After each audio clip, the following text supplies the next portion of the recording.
தேவனுக்கு மகிமை உண்டாகட்டும். சிந்திக்க ஒரு சொல்.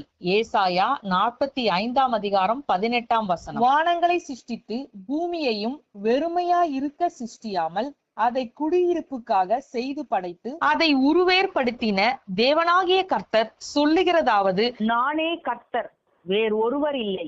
ஆண்டவராகிய தேவன் அண்ட சராசரங்களையும் சிருஷ்டித்தவர். அவர் ஒருவரே தேவன். அவரே அனைத்தையும் ஆள்கிறவர். படைப்புகளை குறித்து ஏராளமான கருத்துக்கள் இருந்தாலும் ஆனா ஆண்டவராகிய தேவனே அதை சிருஷ்டித்தார்னு ஆதாரங்கள் ஏராளமா இருக்கு. இந்த வசனத்தின்படி தேவனே பூமியை உண்டாக்குனார். அதையும் அவர் வெறுமையா இருக்கும்படி உண்டாக்கல, அதற்கு ஒரு திட்டம் வைத்திருக்கிறாரு. அதாவது மனிதர்களாகிய நம்ம அதுல வாழ வச்சு நமக்கென்று ஒரு நோக்கத்தை வைத்திருக்கிறாருன்னு நம்ம வேதத்தின் மூலம் அறிந்து கொள்றோம். நம்மளை சுத்தி ஏராளமான கோள்கள் இருந்தாலும் மனிதர்கள் வாழக்கூடிய ஒரே இடம் இந்த பூமியா தானே இருக்குதுன்னு விஞ்ஞானிகள் சொல்றதையும் நாம கேட்டிருக்கோமே. இந்த உலகம் எப்படி தோன்றுச்சுன்னு, இந்த உலகம் எப்படி முடிய போதுன்னு நம்முடைய வேதாமத்துலதான் தெளிவா எழுதப்பட்டிருக்கு. இது ஒன்னே நம்மளை படைச்சவர் ஆண்டவராகிய தேவன், அவரை தவிர வேற தேவன் இல்லைன்னு நமக்கு தெளிவா சொல்லுதில்ல.